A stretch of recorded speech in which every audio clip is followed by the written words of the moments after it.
Has Susie left? If everyone can just be on mute for a minute, because we're going to go into the Facebook group. Sharing the group.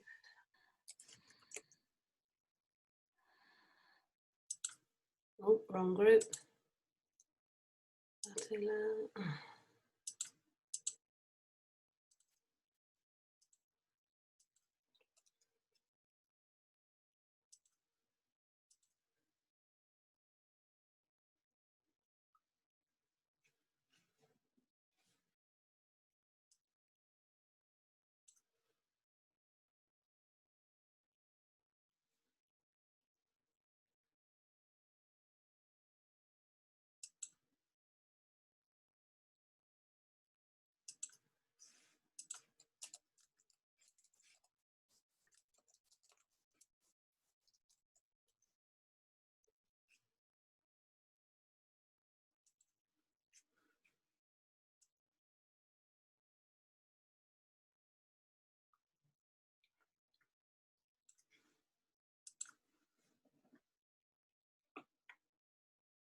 Hi everyone, can everyone hear me?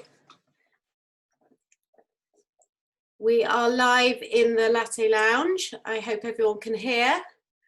And it's a very special evening tonight. We have an Ask the Doctor evening with 4 fantastic doctors. So before we kick off, I'm just going to let a few people join, and then we will get going.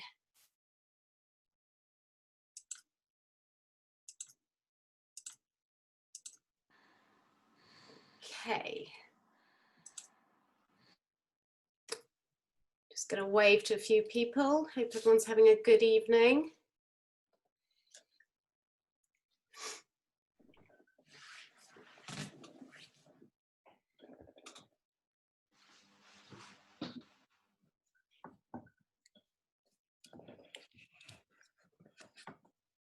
Right, we will start in 2 minutes. I'm just going to let a few more people join, and then we're good to go.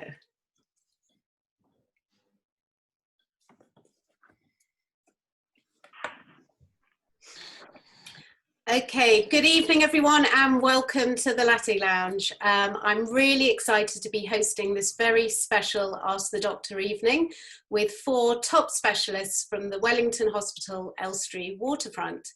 Now, before I introduce you all to our doctors and kick off with our Q&A, I just wanted to say that although the doctors will do their best to advise you and answer your questions, obviously neither they nor the Latte Lounge or myself can take responsibility for any outcomes from tonight's question and answer session.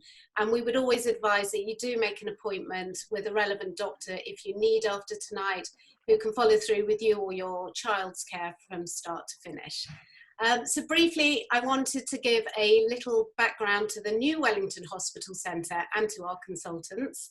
The new centre delivers world-class private healthcare in Elstree and the surrounding area of Hertfordshire and North London. They provide same-day appointments from general checkups with a consultant or a GP to diagnostic blood tests and scans, including 3T MRI, ultrasound and X-ray. So you can be seen really quickly there, which is amazing. There are no waiting lists for appointments. And if you needed a referral, you can be seen by any one of their world-renowned consultants. And they provide a full range of specialties, such as orthopedics, paediatrics, gastroenterology, cardiology, women's health, and lots more. And I must say, I know that we're all from all over, 65 countries, and obviously there's a lot of us in the UK and a lot in London. I am very lucky that it's local to me, so there's plenty of parking. But don't worry, everyone, because all our consultants can see people privately via Zoom as well.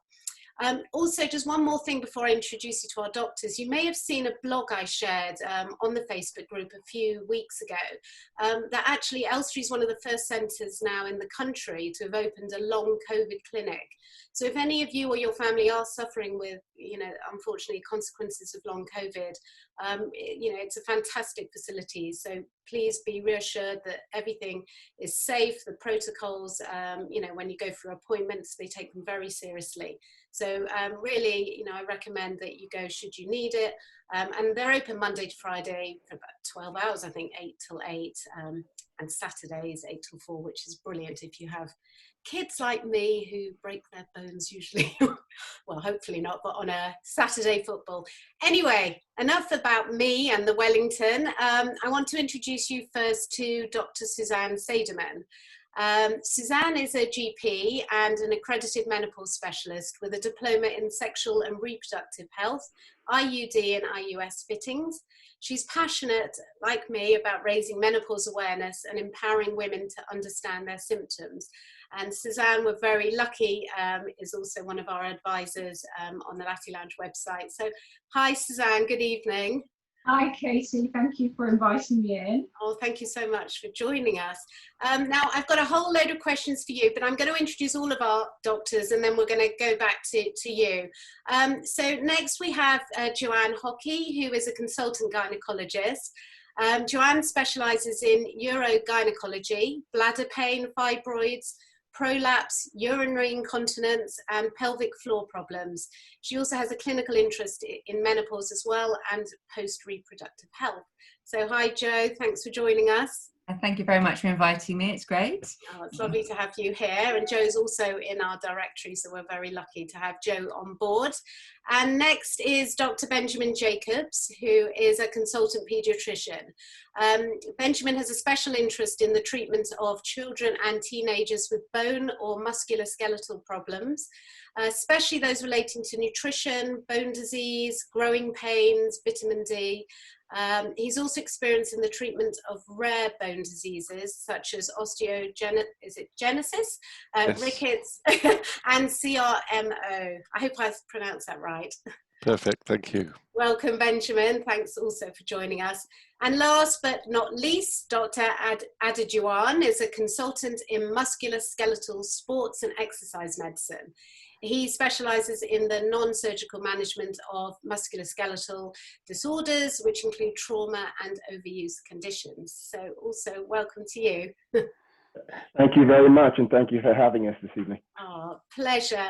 Now, we've had loads of questions in from our Facebook group members in advance, and hopefully we're going to have some members also ask us questions on the night. But I wanted to kick off with Suzanne. Suzanne, as you know, the nature of the beast, as I set up a Facebook group because of my own perimenopause symptoms, we have had a load of questions in for you tonight, so I thought it would be a good place to start. Okay. One of the first questions is from, I'm not going to say people's surnames to protect their privacy, but a lady called Jane and also another member called Angela, and their questions are quite similar. And that is it true that continuing to take the mini pill, like Cerazette, can help with menopause symptoms? Jane has recently stopped it, but constantly tired lately. She's 54 in a few weeks. And I'll just mention Angela's because I think they're similar. She's using the contraceptive pill to reduce her perimenopause symptoms. She's 41 actually, and she just wondered how long she should trial a pill. Okay, right, I don't quite know where to start. We'll start with the first question about Jane. So, I mean, it's difficult to comment completely specifically without all the medical history, but Cerazette is a type of mini pill, progesterone-only pill, which it's not specifically for menopause symptoms, so I don't know what symptoms she is describing, but I mean, it may just have been a coincidence that when she stopped it, it's coincided with her own perimenopause symptoms, because it shouldn't in theory help her with the tiredness, but there can be a little bit of, some women do find it can help, progesterone pill. Jo may see, I don't see it specifically with Cerazette, do you? No, not at all, no. So I don't know if it's just a sort of a coincidence when she stopped it, but contraception in the sort of perimenopause can be quite complicated. And the other pill that this other lady has mentioned is a combined pill that we sometimes use, which is a crossover between sort of the regular contraceptive pill and an HRT. It's a newish pill. I think this one is, she said, Clara. QL, yeah, Clara. So it is quite helpful in terms of, it's very good. It's licensed for heavy menstrual bleeding. So it's very useful in terms of, it's like a 4-phase pill. So it's quite useful at controlling cycle, and it contains estradiol, which is different to the regular normal contraceptive pill. So it's almost like a blend of an HRT and contraception. So yes, it could, that more likely will help with the lack of sleep and some of the PMS symptoms or that this other lady was experiencing.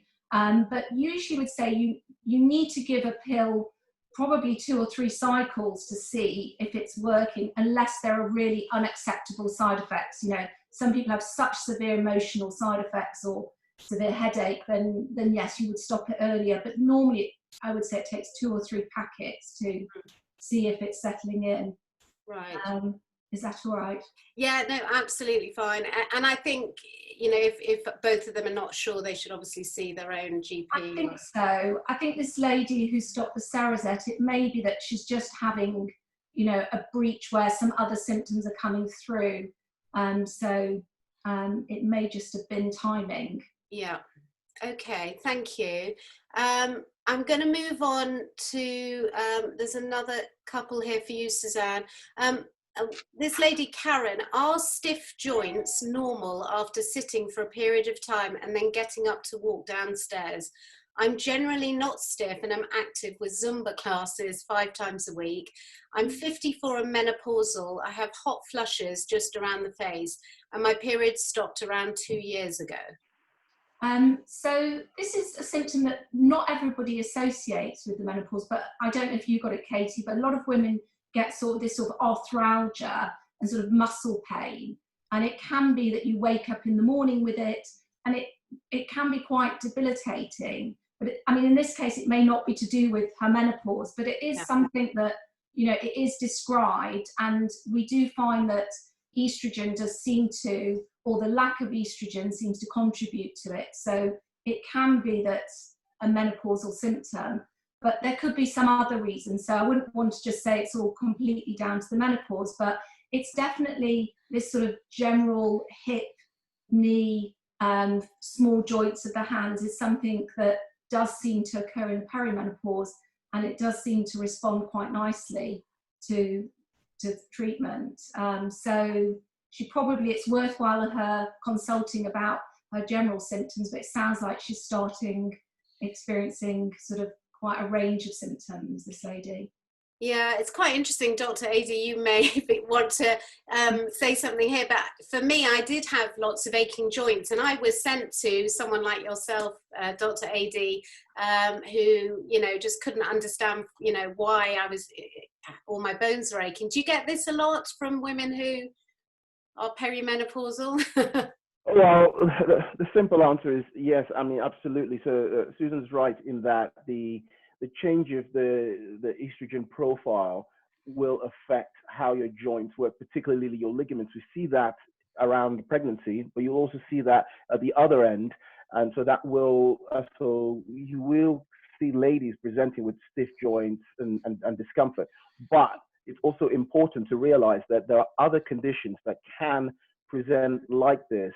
You can have late onset presentations of inflammatory joint diseases, even non-inflammatory conditions like underactive thyroids or low vitamin D and things like that can present with musculoskeletal presentations. So unfortunately, we can have more than one thing going on at the same time. And it's important that if you're having multiple joints in a symmetrical fashion, hips, knees, backs, ankles, then it's definitely worth getting checked out. And maybe a simple blood test done by a GP or healthcare professional like ourselves would be a starting point to figuring out what's going on.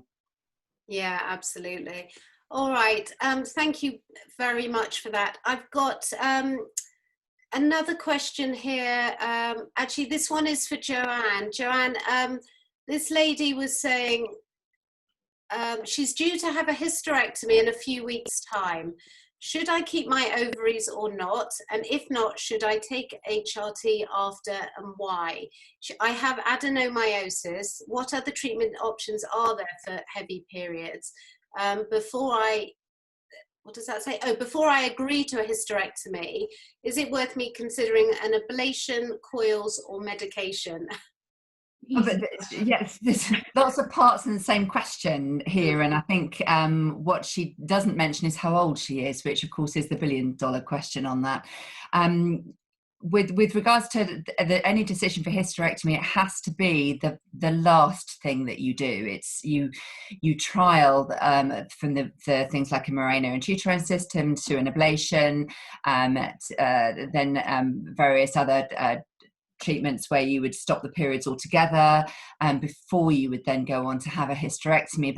And I had some useful thing that some patients will do is they will routinely, if they're given an option as serious as a hysterectomy, they will routinely get a second opinion just to balance the first opinion, and I think that's worthwhile. And no doctor minds, and certainly no gynecologist would mind you doing that before you take that final step, because once it's done, it's done. Mm-hmm. With respect to if you decide for a hysterectomy, it is an interesting question about whether or not you take the option of having the ovaries removed as well. If that's the type of, if the hysterectomy is going to be abdominal or laparoscopic, then you could do that. If it's vaginal because of prolapse, for example, then it's more difficult to do that vaginally. It's the ovaries after a hysterectomy, if they're left inside, have a 50% chance of failing in over the next 5 years. So if you were 47, then it's your chance of going to the menopause is brought forwards, and you're almost there, and you might decide, well, why not? I'll do that. It's also worth considering, though, on the other side, that the ovaries do produce some useful hormones later on. They produce testosterone, and so that would need to be replaced if she did decide to have her ovaries out. And ovarian cancer is the 5th most common cause of cancer in women, and 6,500 women a year are diagnosed with ovarian cancer. If you are in your late 40s, it's a really good opportunity, I think. You think about it very carefully, because you then don't have the risk of ovarian cancer anymore, which I think is really something to be celebrated. However, always the decision is entirely personal. If you don't settle with HRT afterwards, or you have other symptoms, you want to be really sure that you've done the right thing for you. And I'll have the same operation for the same type of lady, i.e. for the same condition, and one will say yes and one will say no. Both are offered, and it's entirely up to them to make a decision, and to be free to change their mind up until the last minute if necessary. Yeah, well, I can relate to that. I did myself exactly what you're saying. I exhausted every single option until that was the only option. Yeah. Actually, I haven't looked back, but that's for another time. All right, that's for another day. And one more for you, if that's okay, Jo, is my doctor says I should not take HRT as my mother died from breast cancer. She was diagnosed at 54 and died at 62. I'm 47 now and have started getting perimenopausal symptoms. I'm absolutely dreading the full-blown menopause. Is my doctor wrong? And this may be for you and for Suzanne, actually, whoever. We're both nodding in the same places. So the only way that we really got to be super duper careful is if you have a personal history of breast cancer. That means you yourself have had breast cancer. The other group is if you have the BRCA gene. So if there is a strong proven genetic link that you would have breast cancer, then you must take proper advice. You must take proper advice anyway. But essentially, every woman has the same high-ish risk of breast cancer because it's so prevalent. And HRT has been shown to have very low risks for breast cancer. They are documented. They are very low depending on the type of medication that you go for and the type of route you go for. But she is, as described there, should have no greater risk of breast cancer than the woman sitting next to her. It's entirely reasonable to consider taking HRT, and it offers so many more health benefits. A reduction in heart disease, cardiovascular disease. You're much healthier if you take HRT in general than not taking it. So I think she should not fret. Yeah. It. And we always say, you know, go and have a sort of joint informed discussion with a specialist so that you can weigh up, you know, all the decisions. All right, thank you so much. I'm going to come back to some of the women's health questions because I want to bring Benjamin into the conversation, who's sitting there listening very patiently. Benjamin, we've had loads of questions in from worried mums, mostly about teenagers actually. So the first one, which I can relate to this, my teenager is a very fussy eater and is dangerously underweight. What can I do to encourage her to eat more, and should I get her checked to see if it's a medical condition rather than a mental health one? Yeah, really important question. And I think, you know, most of us worry nowadays about teenagers being underweight, not just girls, but usually it is girls. And really important to distinguish early whether it's a medical problem or a psychological problem. We're all frightened to delve too deeply in case we trigger an anorexic type response in the teenager. But it is worth thinking about early, because early diagnosis leads to early treatment, which has a much better outcome.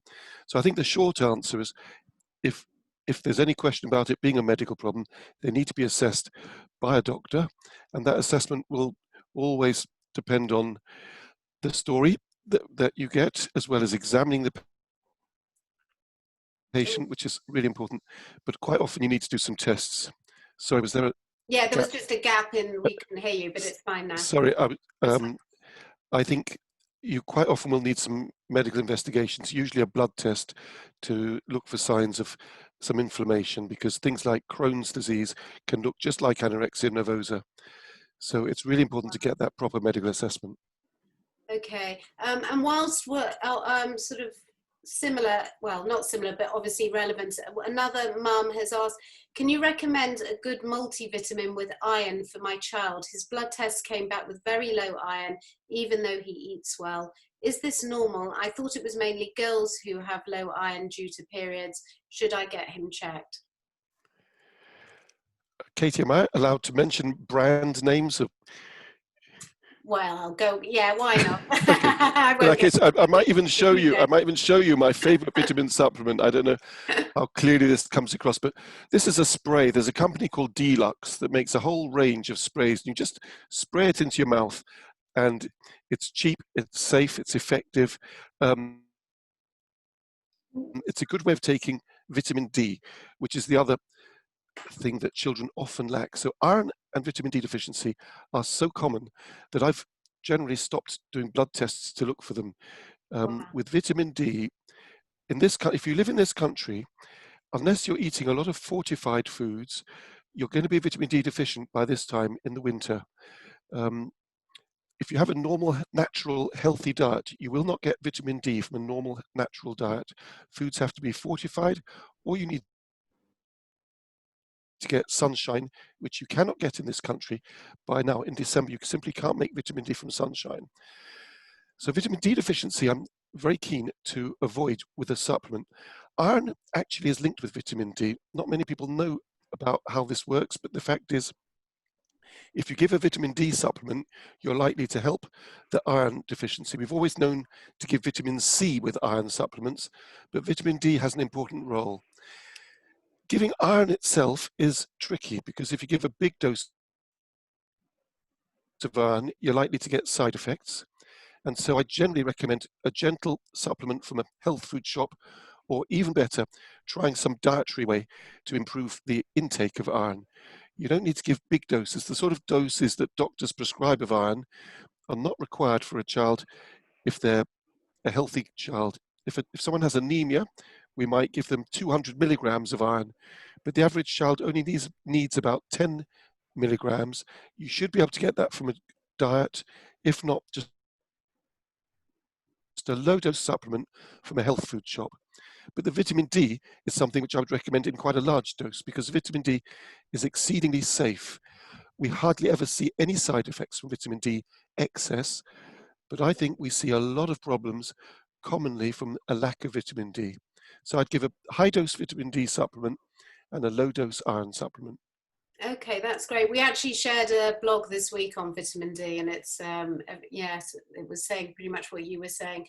All right, thank you for that. I'm going to go on for one more, and then I'd like to speak to Dr. Adi next. My daughter has terrible asthma, and even with a steroid inhaler, she still suffers very badly. I'm even more concerned now that if she got COVID, she could be seriously ill. Is there anything else I can do to help her?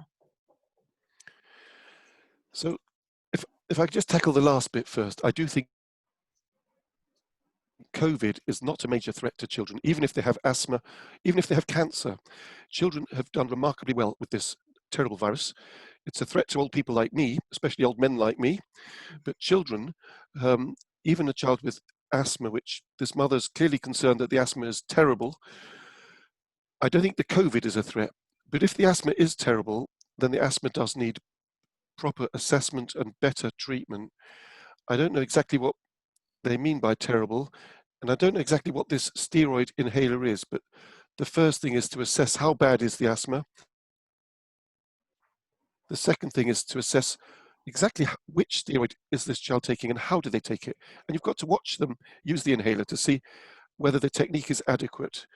There are several other drugs that are really effective in the treatment of asthma, but steroids are usually sufficient. So I would want to check, is it asthma or is there something else wrong? And this child may need careful medical assessment, which again may need some tests, because most children with asthma respond very well to that standard treatment. Okay, thank you for that. I'd like to speak to Dr. Adi now. We've got a question here. I know there's not much doctors can do for plantar fasciitis, but I'm in so much pain and the traditional therapies are not working for me. What's the next step that I can do? This is from Sarah. Oh, hello, Sarah, and thank you very much for your question. Plantar fasciitis, for anyone who's ever experienced it, is extremely uncomfortable. It's there first thing in the morning when you wake up, putting your foot down in the morning, it's there. And it can really curtail the kind of activities you wish to do. Now, my response to Sarah is how, when you say the usual traditional therapy she has done, the question is what that may entail. Typically, it is physiotherapy, which involves stretches, using a ball or let's say a hockey ball or even a bottle to try and stretch out the plantar fascia. The plantar fascia is also connected to your calf muscles through your Achilles. So I would expect that you would have been doing stretches related to that as well. Now, if all of those have not worked, then some of the things that a doctor can offer would be things like a shockwave treatment, which is actually an extracorporeal device, which we actually use to cause a little bit of micro trauma in the area to stimulate healing. And it's a course of treatment. And in my experience, and lots of studies have shown that actually it works quite well for patients with plantar fascia. The other one, though, which historically has been used, are steroid injections. Now, the problem with those is that sometimes you will get rebound pain from having steroid injections around your plantar fascia. So that's actually gone out of de rigueur at the moment, out of choice. But for me, really, my main thing really is for anyone with recalcitrant or difficult plantar fasciitis, I want to confirm the diagnosis. Has it actually been confirmed that it's plantar fascia? And that's normally, obviously, through the history, examination. You may need an ultrasound scan to confirm it. And if it's really, really persistent, you may need an MRI scan, because the diagnosis may actually change the management. And if it's not responding to normal standard treatment, you kind of want to make sure that you are treating the right thing.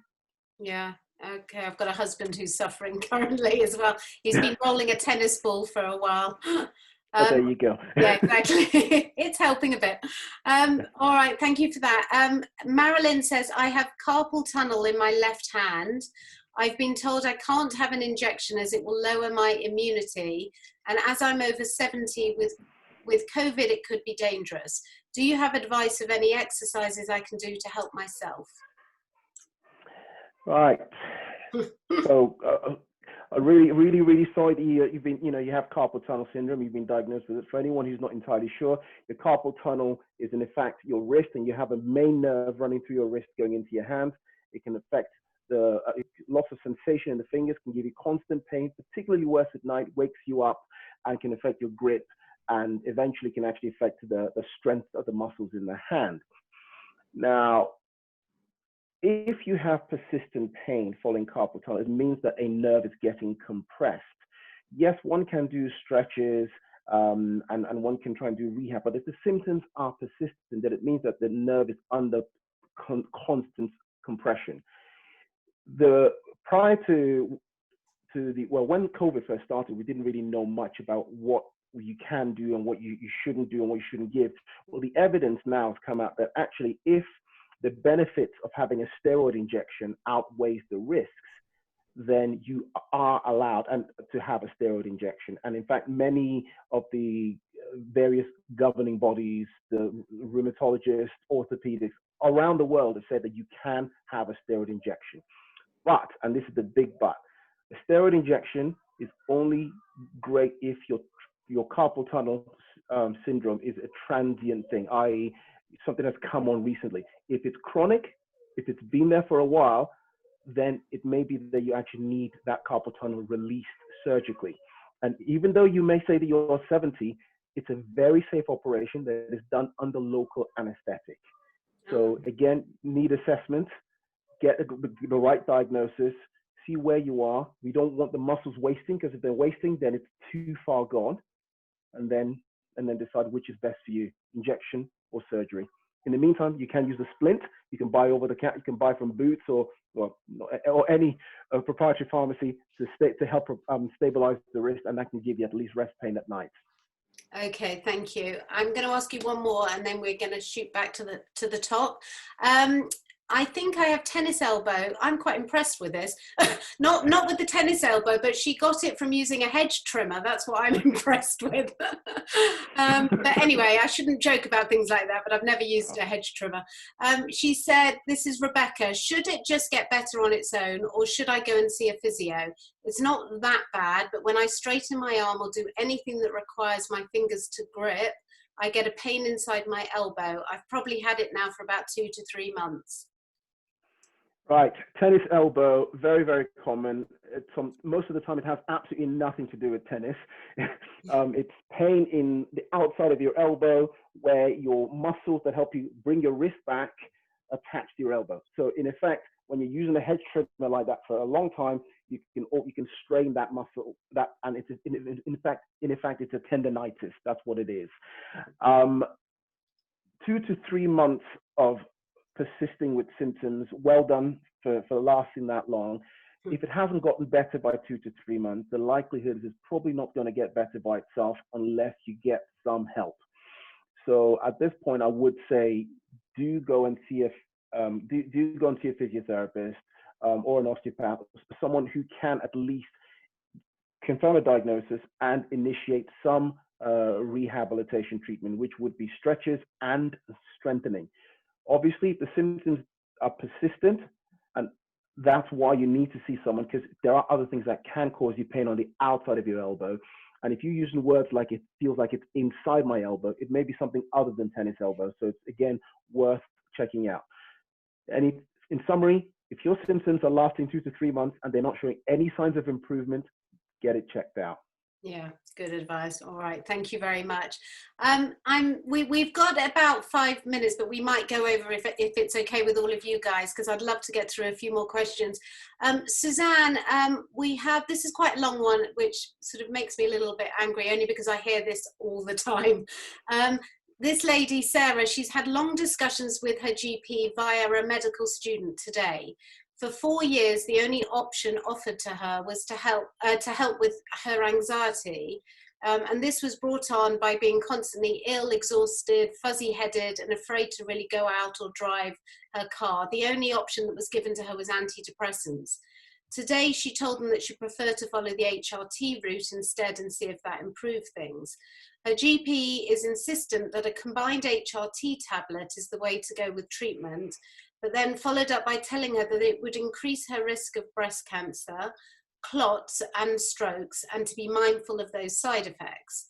She then asked specifically if she could either have a gel or a patch, and there is a history of strokes in the women in her family. And they replied that HRT gels and patches just do not deliver the hormone that is needed and that they are pretty ineffective. So her question is, would the menopause, what does that say? Oh, sorry. Would Suzanne be able to clarify this situation as to whether gels and patches work just as well as tablets? She's now very scared of starting the tablets and once again feels that her needs are just not being listened to. Oh, I'm sure you can relate to this one. So, Sarah, it sounds actually awful, but there's a lot of, I mean, it's a very common scenario that I see a lot of women with similar type of symptoms. I'm not entirely convinced about the advice she's been given, but it's difficult to say about specifics. On the whole, the treatment of choice, if there is a risk of anything like a thrombosis, or if there's a family history, a strong family history of stroke, would be to go for a route that's through the skin, which we call transdermal, rather than the oral combined HRT. Also, I don't know which particular oral HRT she's been offered, but there are different ones that come with different risks in terms of breast risk, thrombotic risk. So it depends on what was discussed with her.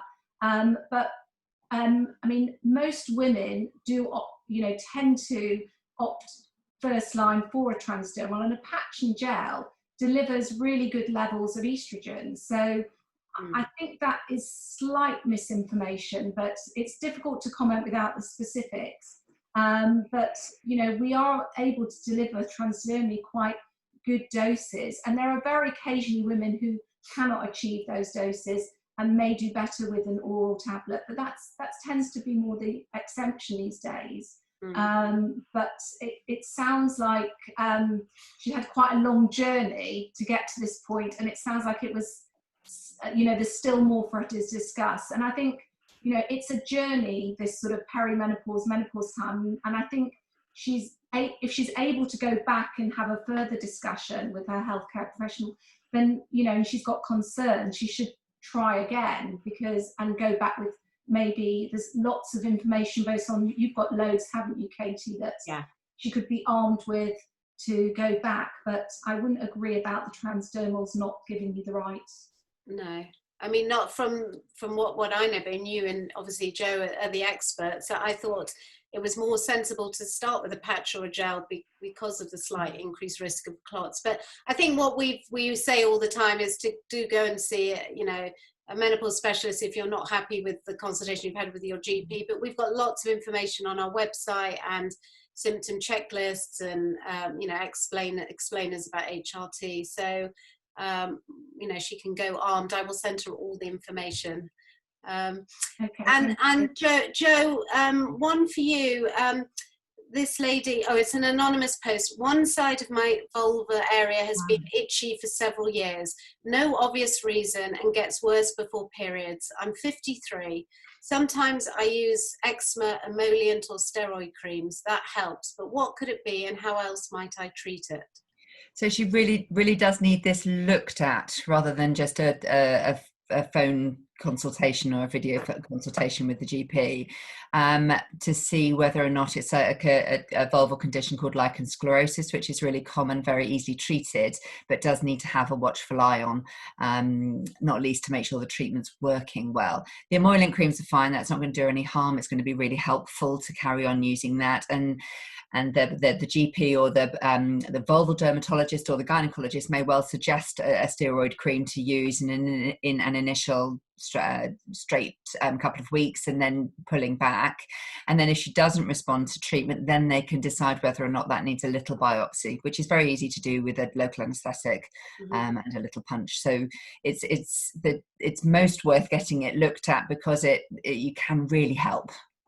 And estrogen, local estrogen wouldn't help, or local estrogen? It might be something that you can try, but it's the vulval skin conditions. The group of them called the vulval dermatoses. They're quite easy to spot if you've been trained to spot them. So in that way, it's much, and it's really important that they are treated.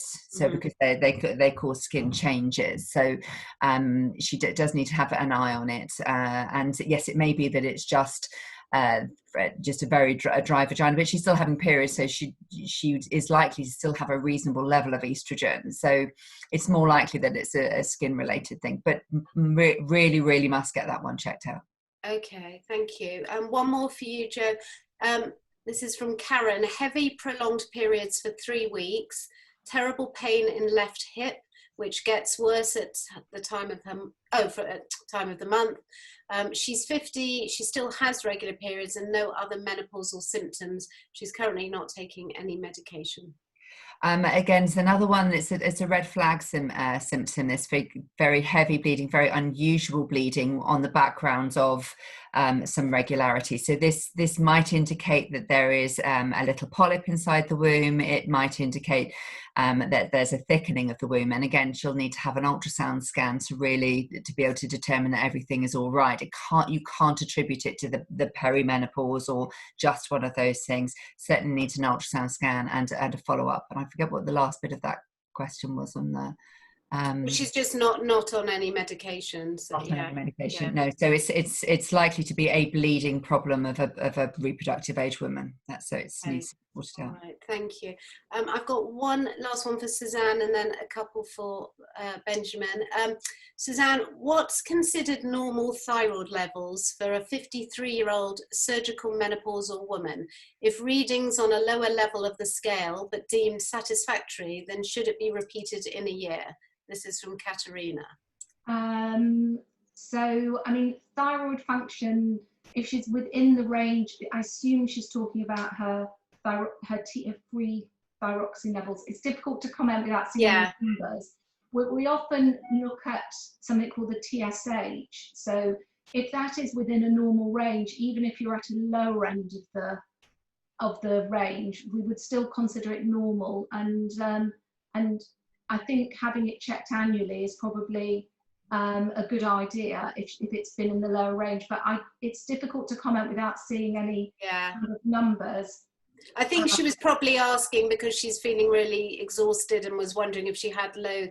I think this is something a lot of people who are tired, like they almost want their thyroid to be abnormal because then there's a reason for the tiredness. And it's one of those blood tests. But if it's in the normal range, then that is satisfactory and you shouldn't need replacing. We look at the other hormone called the TSH, and that sometimes you can have this thing called subclinical hypothyroid, where the thyroid function is not yet. It's in the normal range, then that is satisfactory. Oh, sorry, we've got some feedback. But if the TSH is sort of not elevated above about 10, then we still wouldn't necessarily treat it because it's not necessarily a clinical condition. So there may be another reason for her tiredness, and perhaps that needs more exploration. Maybe it's her vitamin D, Benji. It is one of those things that people, when they're, it's almost like they almost wish it was their thyroid, but because it's easy to treat with a bit of thyroxine. Yeah, absolutely. All right, thank you. Benjamin, next one for you. My 12-year-old has just been diagnosed with mesenteric adenitis. It's awful to watch him in pain. What can I do to help him? Yeah, mesenteric adenitis is a label that we give to children who have tummy ache, and we think it's due to a swelling of the lymph nodes in the around the bowel. But the truth is, it's just a label that means tummy ache, which is not serious. This is not a disease like Crohn's disease or ulcerative colitis or something which needs drug or medical treatment. It means it's a child who's basically well, but has severe abdominal pain, which can go on for months and be really troublesome. And the best thing is to try and find non-medical ways of managing it. But again, the first thing is to just check that that is the right diagnosis, because if it turns out to be an inflammatory bowel disease or any other cause of tummy ache, and there's hundreds of causes of tummy ache, then you want to diagnose those early. But once you've excluded any serious cause, if it's, you can label it mesenteric adenitis, that means it's nothing to worry about, but the pain can be really severe, and we have to find coping strategies for that young person to cope with this pain. That might involve changes of diet. It may involve all sorts of pain management strategies. But the first thing is just to be clear that that is the correct diagnosis. All right, thank you. And Dr. Adi, oh gosh, we get this question all the time. I have sciatica all the way down my leg due to a disc pressing on a nerve. I find it really hard to walk and I'm desperate to get back to exercising again. Is there any sports rehab exercises I can do to prevent having surgery for what I think is a bulging disc? Do I have to have steroid injections first to eliminate the pain, or are there any other pain medications I can try? Well, first of all, my commiserations. Nerve pain is never nice. For me, my approach is always first things first, is to confirm the sciatica. Now, you say that you have the sciatica type symptoms, but has it been confirmed with imaging? Because that in itself will determine our approach. So your clinical symptoms, which is what you've reported, your clinical findings, so when we examine you, whether you have loss of sensation, whether you have weakness of a muscle group, and if you're having those features, particularly if you have the weakness of a muscle group, or you're showing any particular red flag symptoms like loss of bowel control or loss of sensation in the saddle areas, these are all reasons. Well, if you have the latter that I mentioned, that's an emergency really, that you need to go to your local emergency department. But if you're having muscle weakness or persistent altered sensation and numbness, that needs to be attended to sooner rather than later, so it does not give you long-term weakness or long-term nerve issues. Now, saying that, if you don't have those and all you have is pain on its own, you can do physical therapy. Osteopathy is very good at managing the acute onset pain. Physical therapy is good at improving the strength around your core and your pelvis to try and ease the symptoms. Swimming is a great exercise to improve core strength and take the load away from your lower limbs. But sometimes, in order to be able to do those, you may need pain relief, and that pain relief may be in the form of starting lowest levels, over-the-counter medication, and then building up, which may need prescription from a doctor, whether it's a GP or a physician like myself. Failing those, that's when injection comes in. So there is a ladder to approach, and not all, not everyone needs a steroid injection, not everyone needs surgery, but if you fulfill certain criteria, then you may. Yeah, all right, thank you very much. We've got a few, just before we wrap up, there's a few questions or replies to you all on the actual Facebook group. Sarah says to Suzanne and Joe, thank you. I'm going to speak to my GP again regarding the HRT patches and gel, which is great. Karen says, thank you for answering my question. Susie has just ordered the vitamin D spray. And Saul says, great tip. So I'm really, really glad everyone's enjoyed that. There are a few other questions, but they're not related to your specialty. So I think if it's okay with our members who sent them in, I think we will send them to the appropriate people, because one is specifically about breast cancer. And another one is about asthma, but it's not for a child. So I don't know. I think we will leave that one as well. Well, we've got through them all. We've got through all of them. So look, I just wanted to thank all of you so much for joining us tonight. It was really fantastic to meet you all, and thank you for all our members for all your questions, and I hope everyone enjoyed it. And the Wellington Elstree is a fantastic resource, and for all those of you who live in the local area, it's a wonderful alternative to lots of other well-known hospitals. There are no waiting lists, so please do pop in and say hello. But also, I assume you all do Zoom consultations should people need. All right. Well, thank you very much, everyone. And I hope this was helpful, and have a good evening. Okay, Thank you. Thanks, guys. Bye. Bye.